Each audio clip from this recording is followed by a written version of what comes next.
Muy buenos días, amados hermanos. Dios les bendiga. Seamos todos bienvenidos a este culto dominical. Esperamos que toda la familia esté viendo en esta hora, unidos para orar, para alabar al Señor. Me gustaría en este momento leer un versículo que está en 1 de Pedro 2, capítulo 9.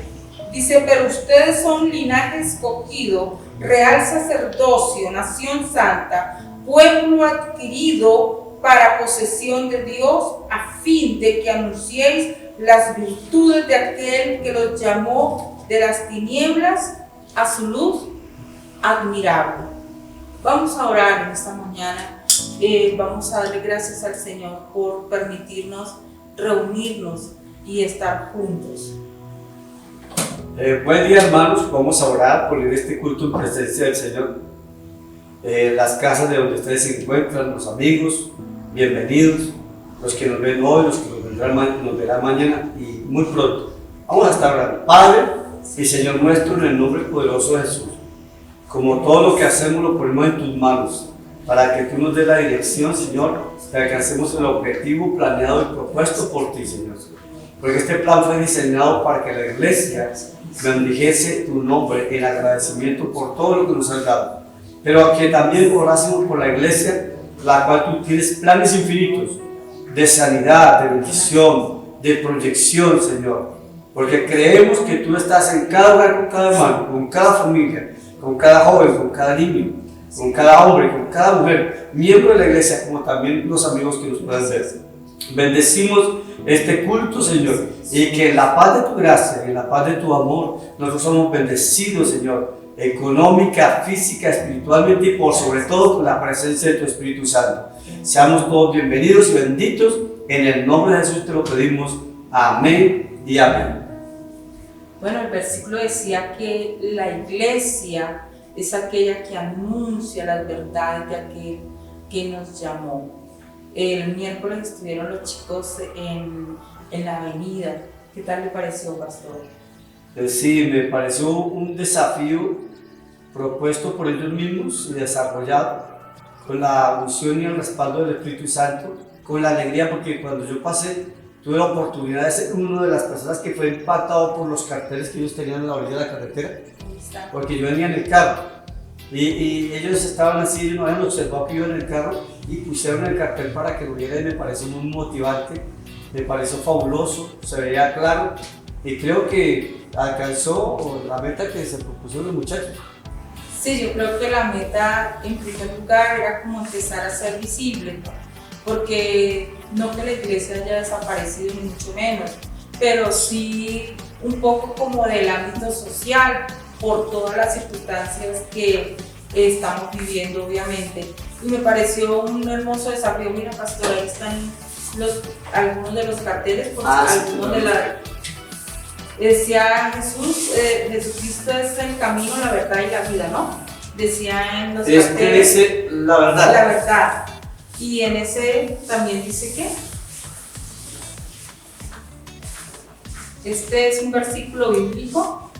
No temas porque yo estoy contigo, no desmayes.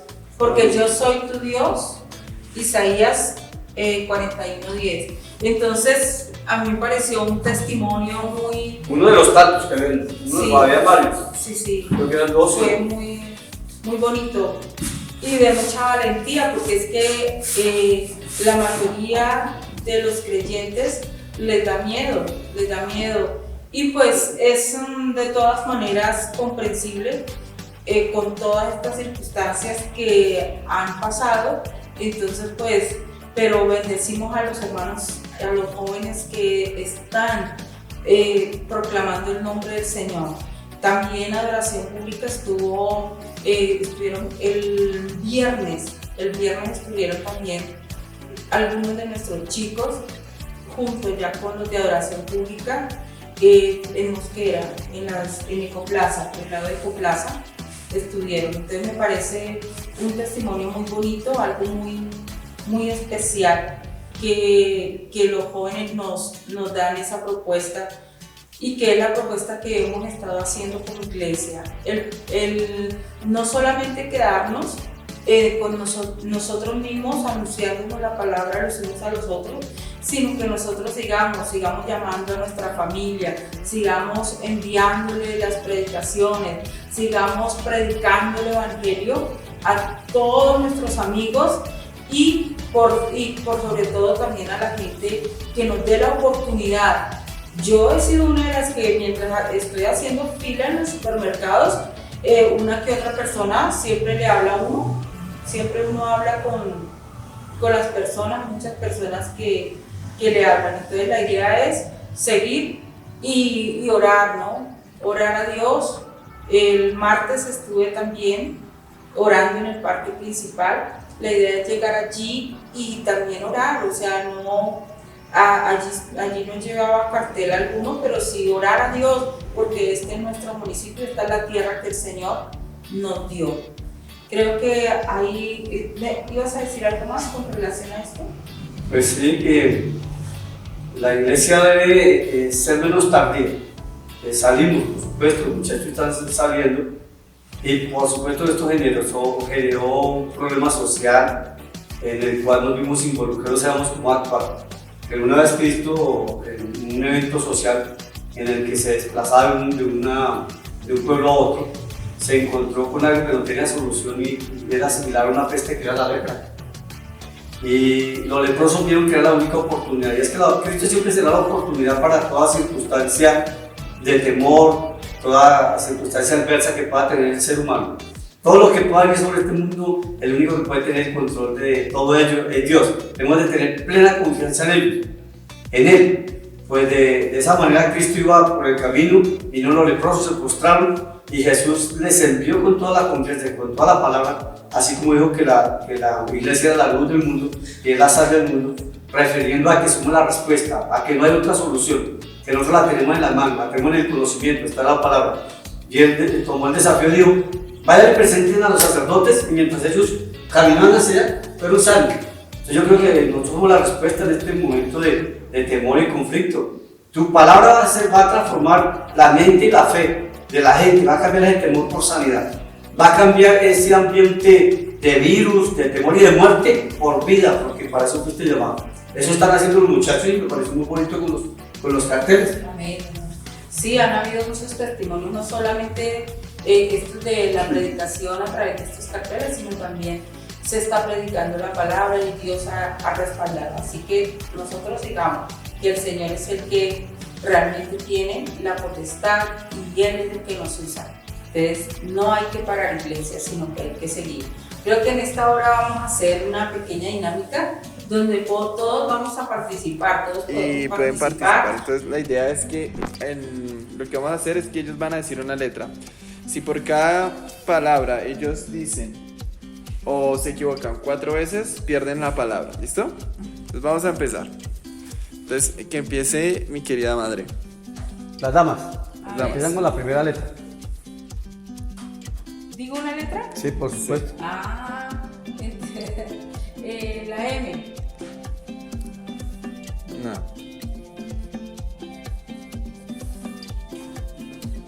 ¿No está? No.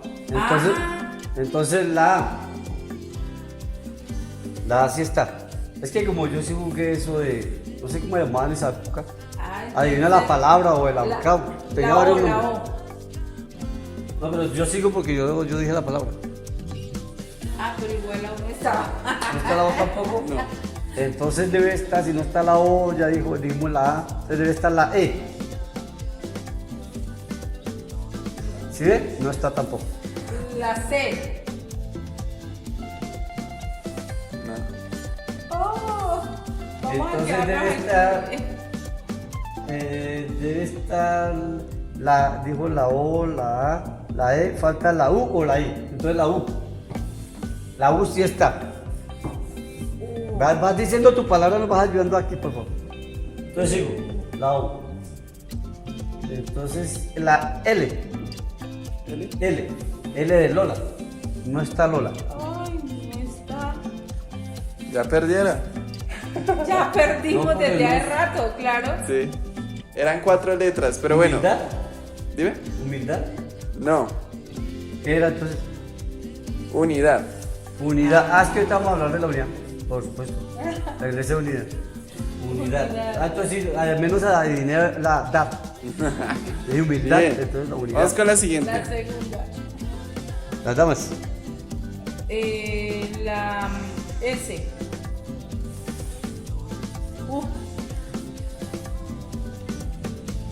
La A. No.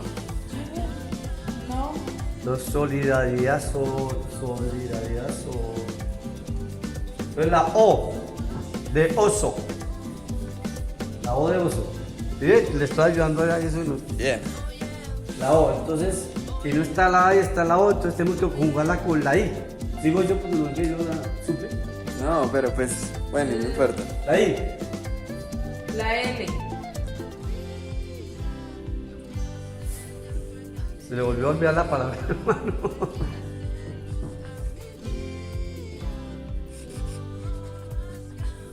Ay, ¿hay dos L's? No, Is. Ay, sí. Son dos I. La L no está. ¿Dónde están las I? Porque eso no se está notando. Ahí. Casi no se ve. ¿Sí ves? Ahí.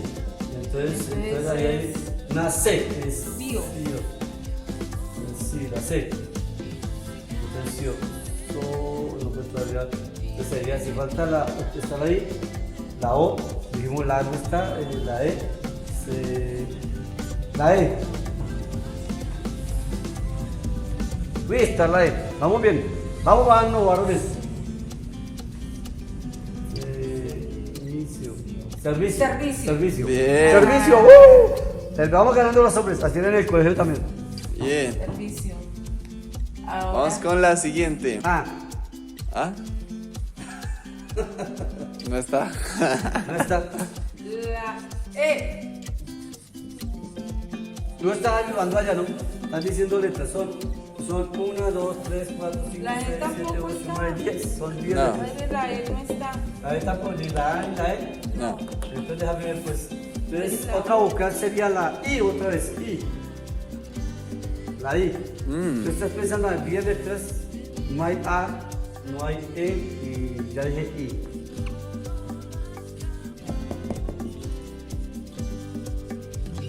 Sí, hay I. Mira si alcanza a ver. Entonces, la otra vocal, falta una vocal. No. La otra vocal, entonces pongamos la U. No. Entonces, eso es una palabra sin vocales, una palabra rusa. Tranken. Alemania. No, ya dijeron la A, la E, la U. Entonces, la I, falta la O. Y la I. Pastora, diga la O. La O. ¿Sí? Estoy coaccionando. Ajá.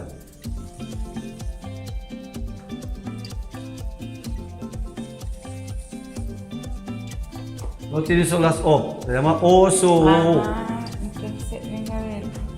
Es. Entonces la R de ratón. Ya la tengo yo.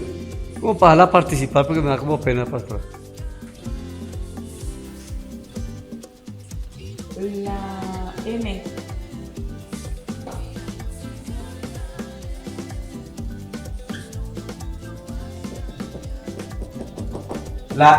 La S. Sí, ya la tengo. ¿Ya la tienes? No, dile. Me falta acá. Con Ah, sí. la C. Entonces, ¿qué dicen, hermanos? ¿Qué dicen de ustedes?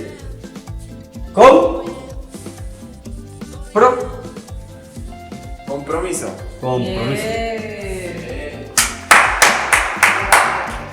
Compromiso. Compromiso.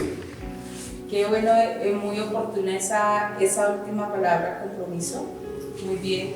Que es el que tenemos nosotros como iglesia. ¿Sabe que he estado pensando en estos últimos días, pastor?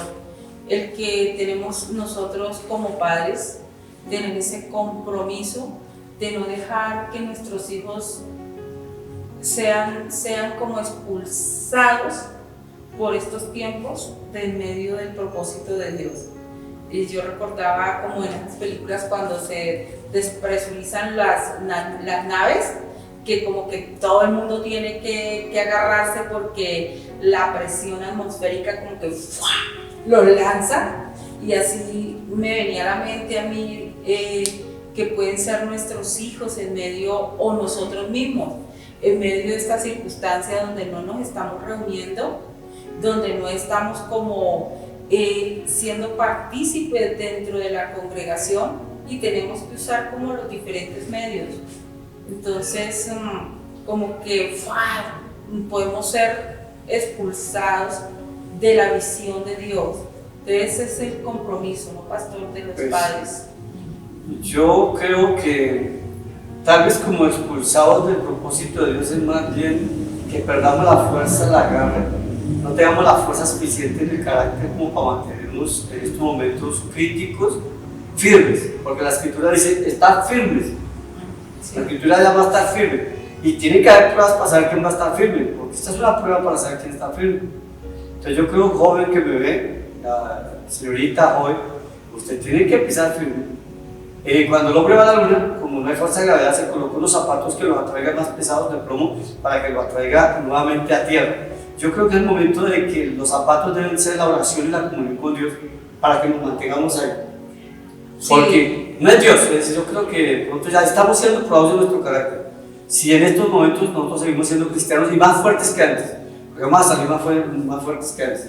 Amén. Pero creo que el compromiso muy grande de nosotros como padres, así que mis amados hermanos, les dejamos esa tarea. Vamos a orar, pastor, para despedirnos. Yo tenía un comercial, me enviaron un comercial. Sí. Tengo un comercial, un saludo de parte de Audiovisuales, su directora, la hermana Valentina Barreto, juntamente con su equipo de trabajo, quiere enviarles un reto, una lectura bíblica, y se basa en Corintios, capítulo 12, versículo 12, dice así: porque así como el cuerpo es uno y tiene muchos miembros, pero todos los miembros del cuerpo, siendo muchos, son uno solo en el cuerpo, así también es Cristo. Ella lanza un reto de participar y motivar a la iglesia, a los jóvenes, a las familias, con un hashtag, y es todos somos uno. Nos está invitando, pronto va a llegar a su casa, esté pendiente con su teléfono, preparado para recibir esta motivación de parte de Audiovisuales. Dios les bendiga, Dios les guarde, que estén muy bien, el Señor esté con ustedes. Padre, bendecimos la iglesia en la casa, bendecimos la iglesia aquí presente, en el nombre poderoso de Jesús, Señor nuestro. Amén. Un caluroso saludo para el ministerio MinRey, Ministerio de Restauración Integral, en cabeza de el pastor César Sánchez y su esposa Maritza, y sus hijos, por supuesto, que le acompañan, toda esta familia ministerial y todo su liderazgo. Para mí es una gran bendición, un privilegio muy especial poder tener este espacio que ellos me abren para compartir.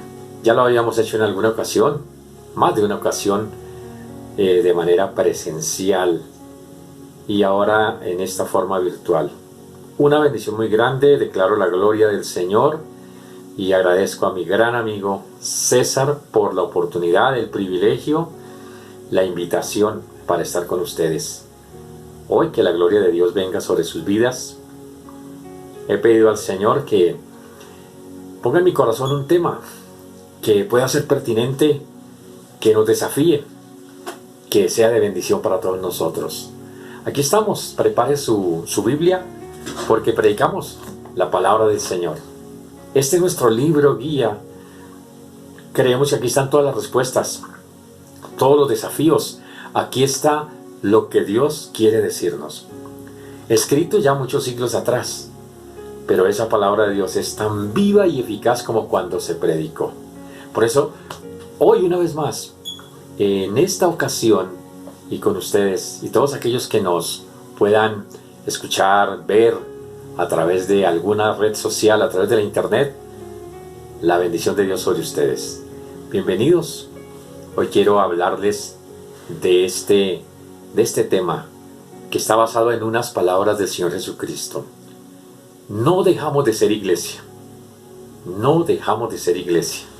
Prepare su Biblia en el Evangelio de Mateo, capítulo 16 y capítulo 18. Luego que el Señor Jesucristo ha llevado a sus discípulos, sus 12, los que le han quedado de los 70 que había llamado, a un lugar donde se considera que es el nacimiento del río Jordán. Hay 3 fuentes allá, 3 manantiales. Hay una gran roca. Allá hay una gran roca en honor al dios Pan. Para ese tiempo era al dios, que todo es Dios, todo lo que toca es Dios, el dios Pan. Y allá nace el río Jordán. Entonces Jesús los lleva allá. Y ante, digamos, esa roca gigante en honor al dios Pan, Jesús les hace esa pregunta: ¿quién dicen las gentes que soy yo? ¿Qué escuchan ustedes por ahí? Cuando hablan de mí, ¿quién soy? Ahora que han visto los milagros, las señales, se han alimentado, han escuchado la palabra, han sido sanados, han sido liberados, han sido tocados en sus vidas, han sido transformados. Después de todo este tiempo que me han escuchado, me han visto, ¿quién dicen las personas que soy yo? Y bueno, unos Elías, otros Jeremías, otros algunos de los profetas que se ha levantado. Y les pregunta Jesús a ellos: bueno, está bien, eso dicen los demás. ¿Y ustedes qué dicen? ¿Quién soy yo? Y Pedro lanza una declaración, poderosa declaración: tú eres el Cristos. Está inscrito en griego. El Christos, que en griego, al traducirlo al español, quiere decir ungido. Entonces, nosotros no decimos Christos, pero lo hemos transliterado al español y decimos Cristo. Tú eres el Cristo, tú eres el ungido. Y si lo hubiese dicho en hebreo, habría dicho: tú eres el Mesías. Entonces, mire usted, si lo dijo en hebreo, tú eres el Mesías. Hablaban en arameo generalmente, lo más seguro es que haya dicho: tú eres el Mesías. Pero Mateo escribió la historia, el relato, en griego para todo el mundo. Y ahí escribió: tú eres el Cristos. Pero nosotros lo leemos en español: tú eres el Cristo. Que realmente la traducción quiere decir es: tú eres el ungido, el Hijo del Dios viviente. Bueno, qué declaración. Tamaña declaración que da el apóstol Pedro. Bueno. ¿Y qué le dice el Señor? Esa es la base que vamos a tomar. Mateo 16, 18. Le dijo el Señor Jesucristo, cuando vamos a la palabra de nuestro Dios: te digo que tú eres Pedro, y sobre esta roca edificaré mi iglesia, y las puertas del Hades no prevalecerán contra ella. En cualquiera de las versiones que lo leamos, Reina Valera del 60, Reina Valera actualizada, Reina Valera del 2015, Dios habla hoy, nueva traducción viviente, nueva versión internacional, coincide la traducción: las puertas del Hades no prevalecerán contra ella. Sobre eso quiero centrarme en esta ocasión. Las puertas del Hades. ¿Qué era el Hades para ellos? Para los griegos, el Hades era el lugar de los muertos. Equivalía para los hebreos al Seol, que era también el lugar de los muertos. Y creían, tanto los unos como los otros, que el Hades, como para ellos el concepto es que la tierra era plana, hoy ya sabemos que no, es redonda. Con solo salir a mirar la luna en las noches y con los telescopios, los planetas, todos son redondos. Pues no, descubrieron que la tierra no era plana. Pero 2000 años atrás todavía no se tenía ese concepto claro. Todos consideraban que la tierra era plana. Y entonces, en el fondo de la tierra, en lo más profundo, por allá estaba el infierno, el lago de fuego, las prisiones de oscuridad. Entonces allá estaba el Hades. Para los griegos, el Hades era el inframundo, el lugar donde estaban los muertos. Y allá reinaba supuestamente en el inframundo el dios Hades. Por eso a todos se les llamaba el territorio de Hades. Como hablar de la finca de don Andrés, la hacienda de los Trujillo. Así era, el Hades es el reino de Hades, el que manda ya en la muerte. El Hades es símbolo de la muerte, y Jesús toma el Hades precisamente para significar o simbolizar, representar la muerte. Entonces miren estas frases de Jesús, o en esta frase, son realmente dos frases, ¿no? Yo también te digo que tú eres Pedro, y sobre esta roca. ¿Cuál roca? ¿Cuál es la roca? La declaración que había dicho: tú eres el Cristo, el Hijo del Dios viviente. Entonces tú eres Petrus, tú eres Petra, tú eres roca. Tú eres Petrus, y sobre esta, ¿cuál esta? Sobre esta declaración que has dicho, Pedro, que además no te lo reveló sangre ni carne, sino el Espíritu de Dios que mora en ti. Sobre esa declaración edificaré mi iglesia. Primera cosa que dice el Señor de la iglesia. Y aquí hay algo importantísimo de revisar. Edificaré mi iglesia.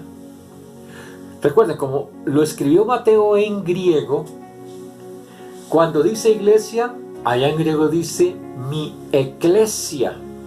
Mi eclesia. Nosotros usamos mucho esa palabra eclesia en español también.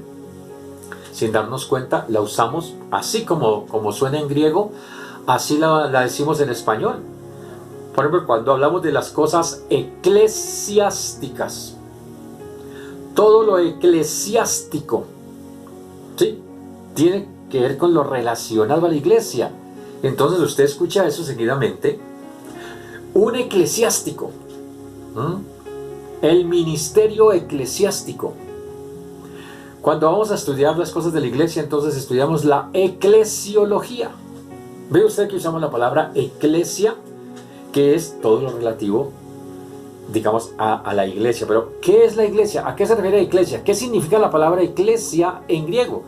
Cuando están hablando de la eclesia se traduce la asamblea, la reunión, el meeting, la congregación. Por ejemplo, los griegos, cuando en las plazas iban a hacer sus reuniones, porque ellos fueron los que se inventaron el tema del gobierno democrático, o sea, el poder del pueblo, siempre se reunían en las plazas de las ciudades, y cada vez que estaban allá, estaban en asamblea, estaban en eclesia. Entonces, tenemos eclesia este próximo domingo. Es decir, tenemos asamblea de todo el pueblo, todos los ciudadanos. Vamos a discutir nuevas normas que vamos a aprobar por mayoría. Lo que la mayoría diga, eso se hará. Eso se lo inventaron los griegos. Entonces, tenemos eclesia el próximo 30 de junio. Tenemos asamblea, tenemos reunión, tenemos meeting, tenemos una congregación. Estamos invitados para estar en esa reunión. Entonces Jesús está diciendo: edificaré mi eclesia, edificaré mi reunión, los que se van a reunir. ¿Qué tal si empalmamos eso? Antes de continuar, empalmamos eso con unas palabras que más adelante va el Señor Jesucristo a insistir en ese mismo evangelio. Mateo 18, 2 capítulos adelante, versículo 20. ¿Qué dijo Jesús? Estas sí que las tenemos hoy tan claritas en nuestro ambiente mundial. Sobre 7.500 millones de habitantes que hay sobre la faz de la Tierra. Eso dice la UNESCO, la ONU, que estamos sobrepasando los 7.500 millones de habitantes.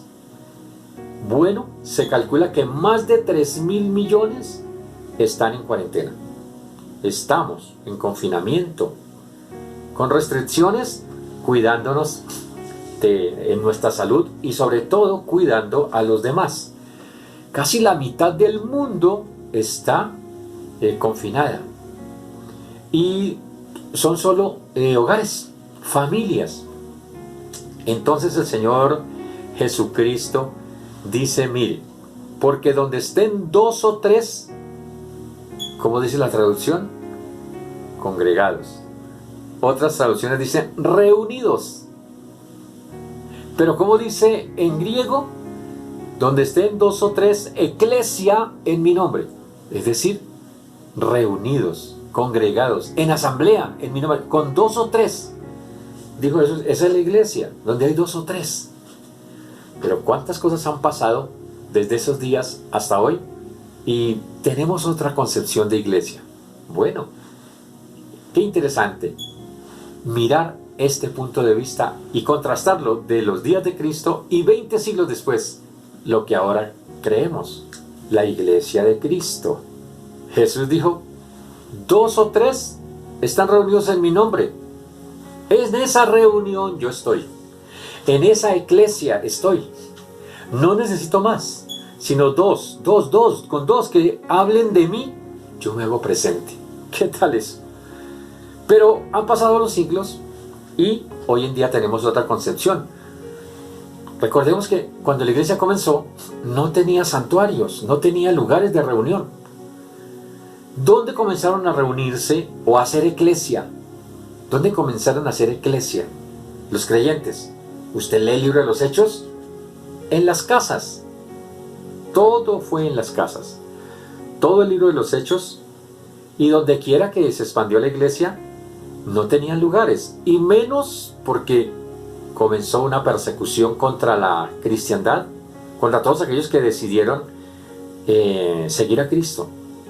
Recuerde usted, por ejemplo, en el libro de los Hechos, que no los llamaban iglesia, reunión, asamblea, no. Los llamaban los del camino. Los del camino. Los seguidores de Jesús. Y dice el libro de los Hechos que fue en Antioquía, una ciudad que vino a convertirse en un foco de la expansión del evangelio. De allá salió el apóstol Pablo, salió Bernabé. Y dice que a los hermanos, a los seguidores del camino, se les llamó por primera vez cristianos cuando estaban avanzando hacia esas ciudades. Cristianos. ¿Por qué? Eran seguidores de Cristo, entonces cristianos. Pero la iglesia, ¿cuál era?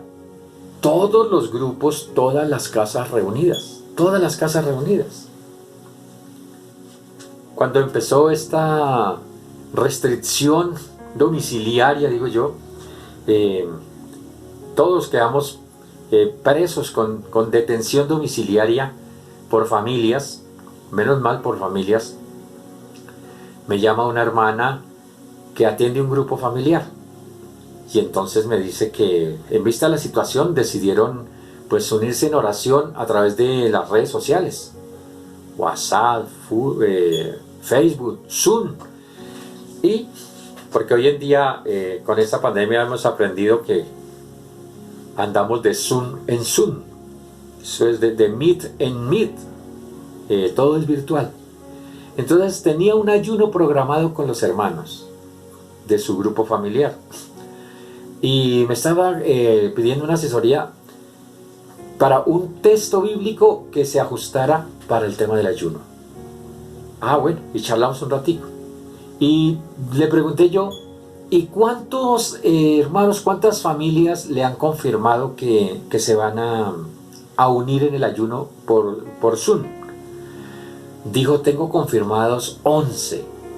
¿Y cuántos son? Le pregunté.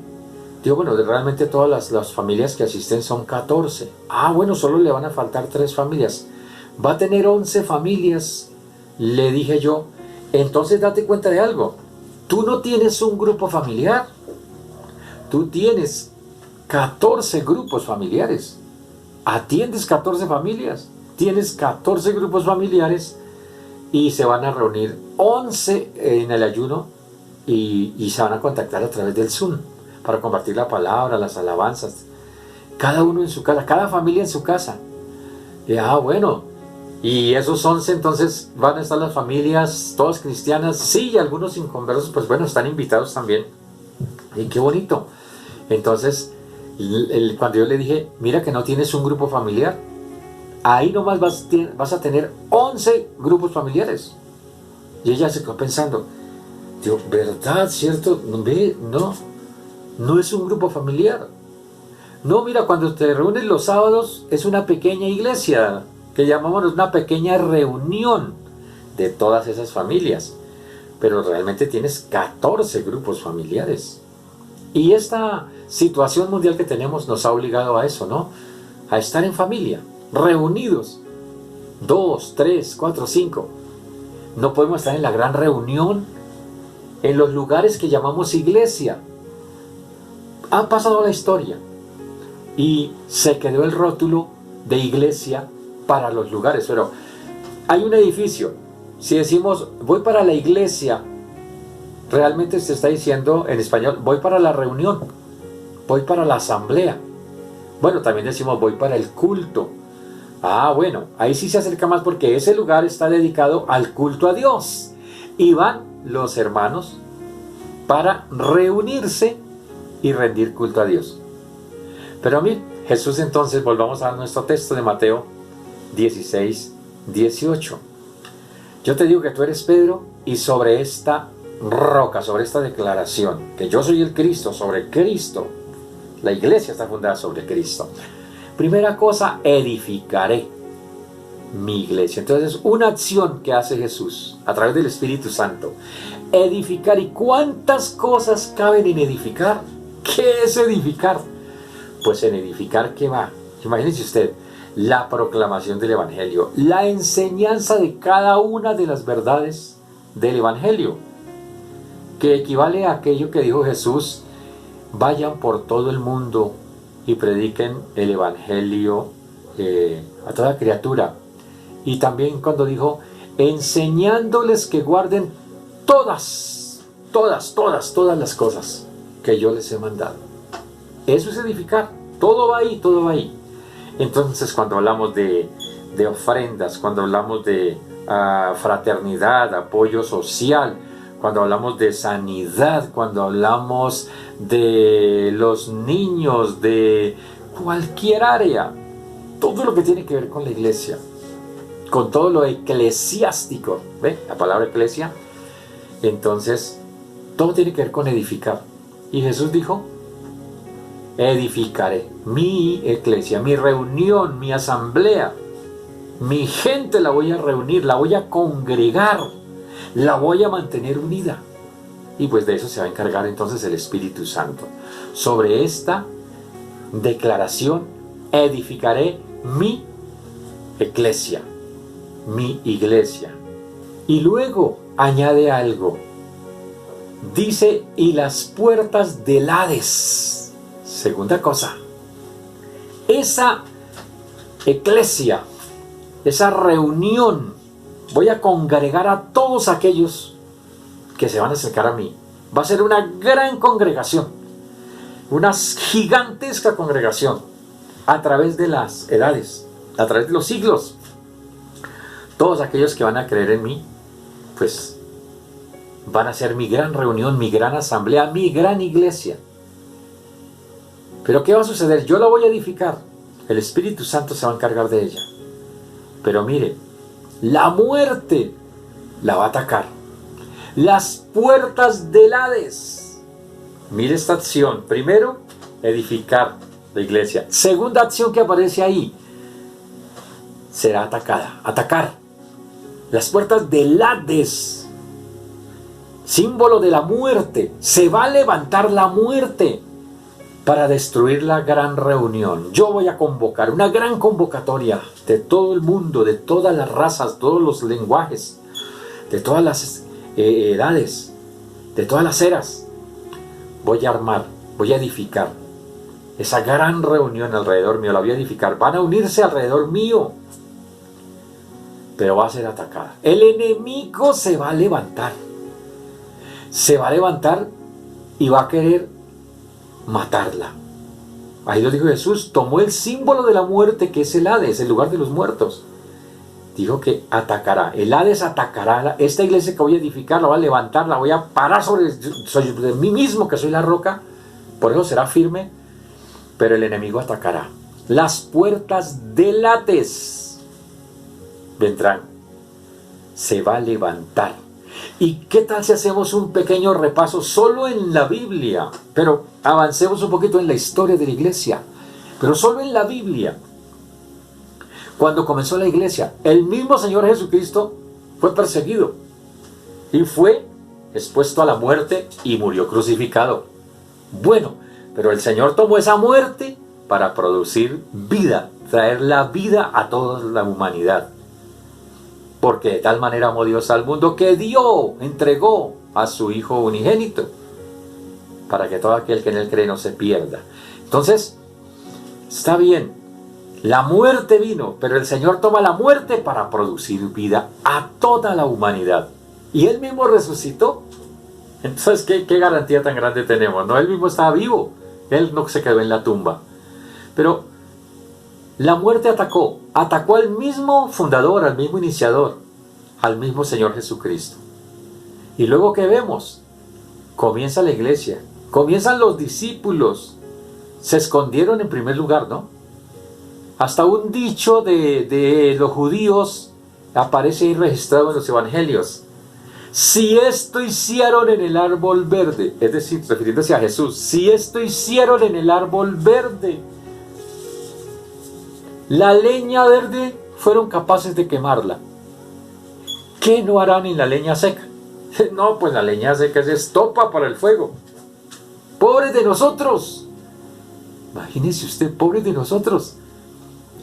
Si mataron a Jesús, que tenía todo el poder, que era el Hijo de Dios, tú eres el Cristo, el ungido, era el Hijo de Dios, poderoso en obras, poderoso en palabra. Si lo mataron a él, que tenía con qué defenderse, ¿qué va a hacer de nosotros? Y los discípulos se escondieron, los apóstoles se escondieron, no querían salir. Recuerda que hasta Pedro se dio cuenta del asunto y dijo, no, si mataron a Jesús, lo apresaron, le están haciendo todo eso, ¿yo qué voy a decir que soy seguidor de él? Y recuerda que cuando lo reconocieron, él lo negó. Nada tengo que ver, y no le creían, le tocó llegar a maldecir para que le creyeran. Ah, no, así sí no hablaba Jesús, ni los discípulos de él. Porque el temor los rodeó. Y todos se escondieron. Todos se escondieron. No creyeron en la resurrección. Jesús tuvo que aparecérseles después de resucitado y convencerlos, tratarlos duro. Incrédulos. Es que eso les dijo. Incrédulos y duros de corazón, porque no creyeron a lo que yo les dije, que yo iba a resucitar. Yo no me iba a quedar muerto. La muerte vino para atacar. Recuerden que yo les dije, voy a edificar la iglesia y las puertas del Hades. La muerte va a atacar. Y lo atacó al primero, al fundador, al Señor Jesús. Pero usted sigue la pista. Y el Señor tiene que advertirles también. Hechos 1:8. Vayan y esperen en Jerusalén, ¿no? Y cuando estén allá, recibirán poder, dinamis, cuando venga sobre ustedes el Espíritu Santo. Y me serán mártires, testigos. La palabra testigo en griego es mártir. Y me serán mártires. ¿Ah? Me serán testigos en Jerusalén. Predicarán ahí en esa ciudad, pero luego predicarán en toda la región de Judea. Y luego predicarán en el departamento vecino, en Samaria. Y luego, con este poder, llegarán a toda la tierra. En ese momento, a llenar todo el imperio romano. Pero no se iba a quitar de ellos la muerte. La muerte los iba a seguir. La única manera en que el enemigo supuestamente intentaría acabar, silenciar la buena noticia que trae el Señor Jesucristo, era asesinando, matando, silenciando a los seguidores de Jesús. Porque Jesús les encargó: vayan por todo el mundo y prediquen el evangelio a toda criatura. Anúncienlo, proclámenlo, pregónenlo, díganlo, no se queden callados. Hagan algo, pero no se queden callados. Anúncienlo, algunos escucharán. Y el enemigo, que dijo: pues ustedes van a hablar, yo los voy a silenciar. Ustedes están llamados a predicar, yo estoy para cumplir la tarea de silenciar. Ya lo había hecho Jesús. El Hades se va a levantar. La muerte va a venir y los va a buscar. Por eso van a necesitar el poder. Por eso van a necesitar al Espíritu Santo, que los va a fortalecer. Y su fe va a ser una fe auténtica, una fe viva, una fe real. Ese bautismo, esa llenura total, los va a convertir hasta en mártires. Estarán dispuestos a todo a causa de mi nombre. Le seguimos la pista y no. Vea, aparece en el libro de los Hechos Esteban, primer mártir cristiano. Los apóstoles los encarcelan, son azotados, perseguidos, tienen que esconderse. Entonces ellos no tienen cómo levantar un santuario, alquilar una bodega, tomar un patio, un espacio, un lote, montar una carpa, montar una enramada y reunirse los hermanos. No hay manera. ¿Dónde? En las casas. ¿Y la liturgia cómo sería? No, pues no pueden cantar fuerte, no pueden usar un equipo de sonido. Bueno, para ese tiempo no había, pero no pueden usar amplificación. Hoy en día nosotros con un grupito de 10, 15 personas ponemos equipo de sonido. Nos hace falta. Sin un equipo de sonido no podemos hacer la reunión. Dependemos de un piano, dependemos de una guitarra, dependemos de todo eso. Y eso está bien. Son elementos que nos ayudan a mejorar nuestra presentación de la alabanza, la adoración al Señor. Y bueno, y más con la tecnología, imagínense ustedes, la tecnología demanda pues buen sonido. Pero ellos no lo tienen. Y no lo pueden usar. Si quisieran utilizarlo, no lo pueden utilizar porque no pueden amplificar la voz. Los van a descubrir, se van a delatar. No puede dejarse descubrir ante el vecino o que el vecino lo puede ir a delatar. Mira, hay unos cristianos. Recuerda que Pablo mismo iba buscando cristianos que eran judíos antes y los perseguía y los asolaba, los devolvía a Jerusalén y los castigaba. Y por la religión, él tan celoso y dispuesto hasta a matar por sus creencias, aceptó ese trabajo. Bueno, lo que encontramos es que después el Señor se le aparece, lo llama, y cuando habla con Ananías, un discípulo, le dice: ve a la calle derecha en Damasco. Y ahí está uno que se llama Saulo de Tarso. Y él ora, le dice en la visión el Señor a Ananías.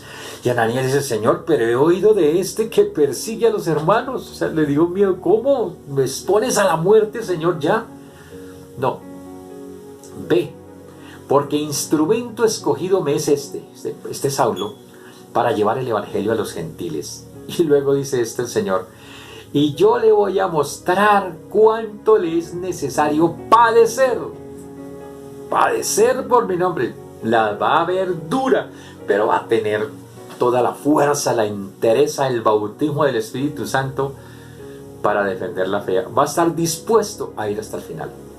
Ese Saulo va a ser un adalid de la fe. Y nos va a ayudar, Ananías, nos va a ayudar para llevar el evangelio a los gentiles. ¿Y qué encontramos de Saulo? Luego se convierte en Pablo, comienza la predicación del evangelio, sus viajes misioneros, y se convierte en el gran Pablo, el gran apóstol de la fe cristiana. Y ahí tenemos sus cartas, sus 13 cartas, que cuando las leemos, oiga, qué riqueza, qué revelación recibió ese apóstol. Tanto que dice él mismo, en más de una ocasión, dando su testimonio, digamos, muestra los pergaminos que tenía, para hablar con esos términos, los pergaminos que podía mostrar. Soy hebreo de hebreos. En cuanto a la ley, fariseo, eso de los más celosos, dice él, de los más celosos de las tradiciones de mis padres. Y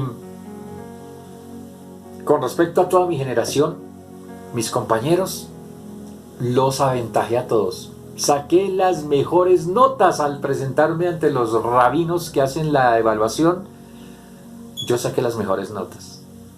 Entonces, súper recomendado para estudiar con quien yo quisiera. O sea, podía ser becado por el mismo Sanedrín y me iban a colocar en la mejor universidad. Pues claro que sí.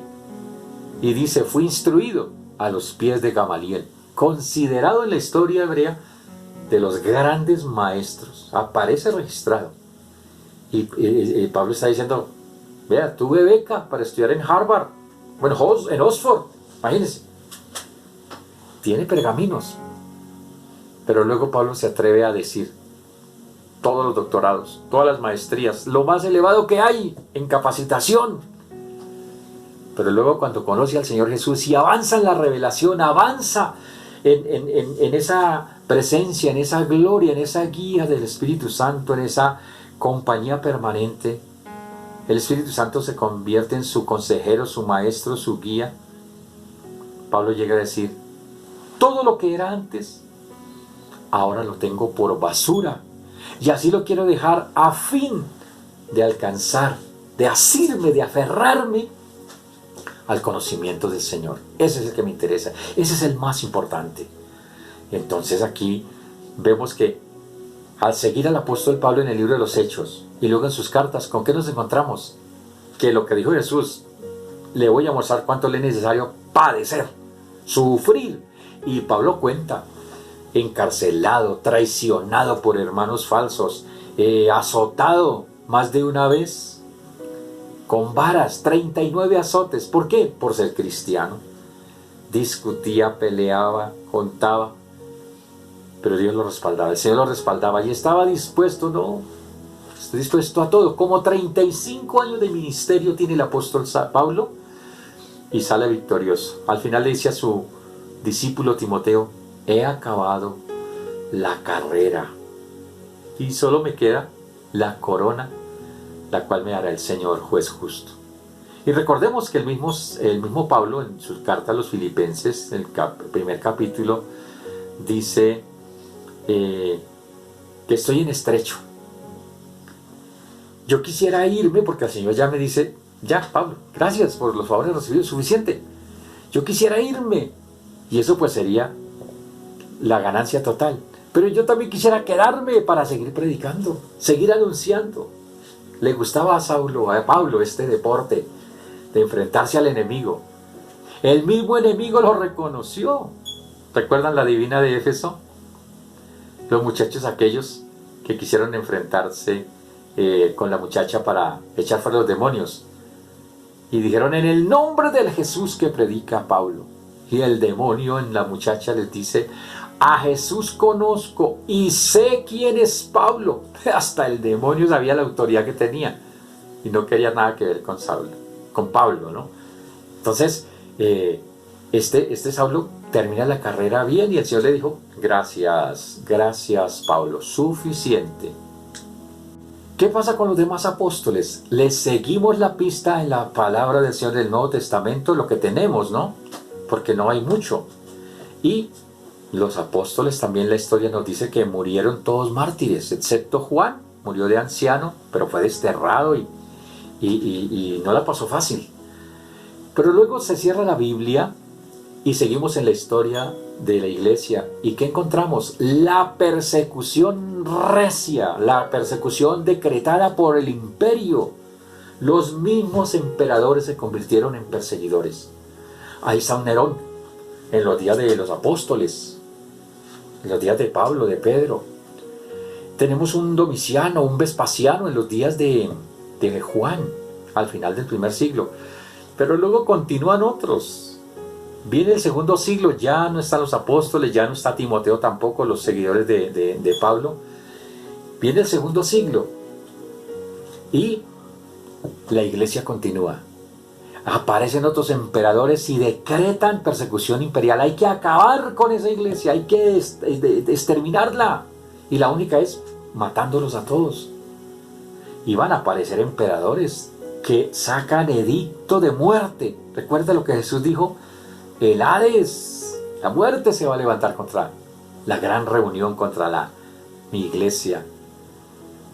Y van a aparecer emperadores como Marco Aurelio, como Decio, como Diocleciano y otros más, todos perseguidores. Hasta se inventaron concursos para que hicieran propuestas las personas, los supuestos ingenieros, propuestas de cómo torturar cristianos, formas efectivas de matar, de hacer escarmiento para que la gente no creyera en Jesús. Y avanza, siglo segundo, mueren creyentes, tirados a las fieras, asesinados de diversas maneras, los usan como carnada. Bueno, tristes, historias muy tristes, mueren familias completas. Avanza el siglo segundo, avanza el siglo tercero, varias generaciones. Y cualquiera pensaría que, no, a ese ritmo, la iglesia, emperador tras emperador, generación tras generación, desde el año 27 en que muere Jesús, calcule usted el año 200, el año 250, 280, el año 300, y la iglesia siendo perseguida. Han pasado las generaciones y de una generación a otra Oiga, las iglesias no se acaban. Los hijos siguen siendo cristianos y los nietos y los bisnietos y los tataranietos y más creyentes.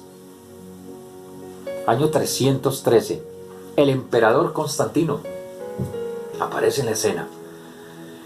Y a Constantino, digo yo, no le quedó otra, sino hacer cesar la persecución de la iglesia, de la gran convocatoria, la gran reunión de los seguidores de Cristo. ¿Por qué? Porque no le quedaba otro, porque, mire usted, su propia madre, la madre del emperador Constantino, que tenía los pergaminos para ser el emperador y que fuera llamado como un dios de carne que gobernaba el imperio romano, pero casi nada de puesto, ser el emperador del poderoso imperio romano. Pero ¿qué descubre? Su madre es cristiana. ¿Qué descubre? Su esposa Sofía también es cristiana. ¿Quiénes las evangelizaron? Lo más seguro es que los esclavos, los sirvientes de allá de la casa del emperador, cristianos, y los evangelizaron, oraron y estaban orando por Constantino con toda seguridad. ¿Qué descubre también? Que algunos del Senado cercanos a él son cristianos. Descubre que varios del ejército que él tiene y que le es leal también son cristianos.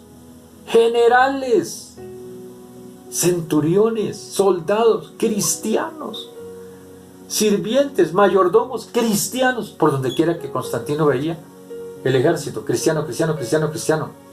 Y no de bajo rango, también de alto rango. Cuando mira al Senado, cristiano, cristiano, cristiano, cristiano, ¿cómo así? Su casa, el mayordomo cristiano, los sirvientes cristianos, cristianas. Su madre cristiana, hasta en su cuarto nupcial, su esposa es cristiana. No le queda de otra a Constantino. ¿Cómo va a seguir y mantener la persecución? Tendría que perseguir a su mamá y a su esposa. Entonces saca el decreto de tolerancia, el edicto de tolerancia. No vamos a matar más cristianos y tampoco vamos a matar paganos. Van a convivir paganismo y cristianismo. Y eso pues fue una jugada que históricamente se conoce, que fue como algo político, pero eso ayudó para que cesara la persecución. Pero ¿qué vemos ahí? ¿Desde cuándo se mantuvo entonces las palabras que dijo Jesús? De cierto te digo que tú eres Pedro, sobre esta roca edificaré. Primera acción, mi iglesia, y las puertas de la muerte, del infierno, la van a perseguir, van a morir, dijo Jesús, muchos que me van a seguir. Pero vamos a dejar pasar el tiempo, a ver quién gana. Vamos a ver quién gana. Recuerde que esas palabras se las dijo Jesús mismo a Saulo, cuando se encontró con él. Saulo, Saulo, ¿por qué me persigues? Dura cosa te es dar coces contra el aguijón. Ese es un desafío que le lanza Jesús. A ver, Saulo, Saulo, ¿por qué me persigues? Pero yo no estoy persiguiendo a usted, ni siquiera sé quién es. Estoy ciego. Yo estoy persiguiendo a cristianos, seguidores de Jesús. Me estás persiguiendo a mí. Yo soy Jesús a quien tú persigues. ¿Cómo así? Ciego, ¿qué está pasando aquí? ¿Me estabas buscando, Saulo? ¿Me estabas buscando? Dura cosa te es dar cosas contra los aguijones. Bueno, como decían en la escuela, a la salida nos vemos, ¿no? A la salida nos vemos. Eso lo está queriendo decir Jesús. ¿Me estás buscando? A ver, ¿qué es lo que tiene? Lo atiendo con la mano izquierda, Señor. A ver, ¿me quiere enfrentarme a mí? Estás enfrentando a mis hermanos. Pero me estás buscando. Aquí está. Con la mano izquierda lo atiendo. A ver. Eso es lo que le está diciendo Jesús a Saulo. Enfréntese. ¿Qué tiene? A ver, ¿qué tiene? ¿Qué tiene para enfrentarme? Y Saulo dijo, ¿quién eres, Señor? No, esto sí ya es otro nivel. Desde ahí, vea usted. Desde ahí. La persecución es contra el Señor Jesús. Y Jesús dice, la muerte se va a levantar. Pero cada uno de ustedes que se mantenga fuerte, firme ante cualquier ataque. No solo la persecución física, la persecución económica, la enfermedad, el desconocimiento, la falta de apoyo, la ignorancia total, la segregación, la discriminación al que cree en Cristo, la separación de todo. Cualquiera de esas cosas. Puede ocurrir cualquiera de esas cosas. Y a través de la historia nos vamos a encontrar con eso. Incluyamos en contexto cuánta pandemia, cuánta peste aparezca. Ahorita estamos de pandemia, no nos tocó esclavitud, no nos tocó persecución a nosotros en esta parte del mundo, porque en otra parte del mundo, China, los países musulmanes, Afganistán, Indonesia, la persecución es recia contra los creyentes. Ellos no tienen templos como nosotros. En este mismo momento, la iglesia de sus lugares, ¿cómo hacen para reunirse? Bueno, quizás usen la internet, pero en algunos países bloquean el internet. ¿Cómo hacen? Allá hay iglesia. En medio de esa persecución, en medio de ese desconocimiento, las leyes no los apoyan, ninguna ley apoya a la iglesia. Ellos siguen dependiendo del Señor. Han pasado muchas generaciones, 20 siglos. Eso suena como una canción ya como de 2 generaciones atrás en la iglesia. En las pruebas y en las luchas, decía la canción, la iglesia sigue caminando. Solo se detiene para predicar. Y la iglesia sigue cumpliendo su tarea. Entonces, ante cualquier situación, será atacada la iglesia. Pero no dejará de ser iglesia, no dejará de reunirse. Recuerden que iglesia es reunión, no dejará de reunirse, no dejará de ser iglesia, porque donde estén 2 o 3, ahí está la iglesia. Y hoy nos ha tocado, precisamente como los hermanos en persecución, hermanos en situaciones difíciles, ahora nos correspondió a nosotros, en todo el occidente del mundo, reunirnos en las casas, utilizar estas herramientas virtuales. ¿Pero qué? No dejamos de ser iglesia. Ya volverá el tiempo cuando volvamos a congregarnos en nuestros sitios que Dios nos ha prestado, nos ha regalado o tenemos alquilados. Volveremos y será una maravilla. Volver a encontrarnos, la reunión grande, de nuevo la iglesia, la reunión. Pero aún pasando esta situación, no dejamos de ser iglesia. ¿Cómo cerró Jesús esas palabras? Y las puertas del Hades, la muerte se levantará y ¿qué? No prevalecerá. Mire la frase con que cierra Jesús. La iglesia vencerá. Entonces usted mira, edificar la iglesia, dice Jesús. Atacar la iglesia de parte del enemigo. Pero en medio de esa situación, no dejará de ser iglesia, vencerá la iglesia. La iglesia saldrá victoriosa. Y en 20 siglos, hermano, tenemos el registro, la reseña, para poder comprobar que eso ha sido así. Para poder mirar en retrospectiva y poder mirar al entorno, alrededor, en los países, en otras naciones, mirar cómo le ha ido a la iglesia. Ante toda circunstancia, aunque la muerte se levante y se sigue levantando, el Hades se sigue levantando contra la iglesia y siempre es con decreto de muerte. No ha podido. Dijo uno de los filósofos convertidos al cristianismo en el siglo III, Tertuliano, al ver la cantidad de cristianos que morían y que morían cristianos por la persecución y aparecían más. No funcionaba la táctica. Dijo Tertuliano, pareciera que la sangre de los cristianos exterminaría la iglesia, pero no. Ocurre es que cada gota de sangre de un creyente que se derrama, cada gota de sangre que se derrama, se convierte en semilla para que aparezcan más cristianos. Y así ha sido. Las palabras del Señor suenan a victoria. ¿Cómo nos gusta ver que estamos en este momento? Y esa última frase de Jesús: no se levantará la muerte, pero a las puertas del Hades no prevalecerán contra ella. Somos del lado de los victoriosos. La iglesia del Señor se mantiene viva y en victoria. Tú eres, hermano, hermana, parte de esa iglesia victoriosa. Porque Jesús lo dijo, ya han pasado 20 siglos y aquí está la iglesia. No estamos congregados en los salones, en los templos que tenemos, en los santuarios. Estamos en cada casa. Ahí seguimos siendo iglesia. Nada la detendrá. Y saldremos de esta situación como iglesia, como los seguidores de Cristo, más fortalecidos, con más ganas de llevar el evangelio más lejos. Que la gloria del Señor venga poderosa sobre cada familia. todas las promesas que el Señor ha dado, desde cuando dijo esas palabras, las puertas del Hades no prevalecerán. Es decir, lo intentará, lo intentará, lo intentará. Pasarán generaciones, ya han pasado en 20 siglos. ¿Cuántas generaciones han pasado? Muchas generaciones. Hijos, nietos, bisnietos, tataranietos, pentanietos, septanietos, octanietos, decanietos. Muchísimas generaciones han pasado. Y ahí está la iglesia. Ahí está la iglesia. Estamos en turno en este momento y somos de la iglesia triunfante. La que ya se fue es esa iglesia militante, esa es la iglesia triunfante, ya, vencieron, reciben la corona. Estamos nosotros como la iglesia militante, y esta iglesia militante, con su adalid que es el Señor Jesucristo, va para adelante, va en victoria. Tú eres de los victoriosos, hermano, tú estás del lado de los campeones.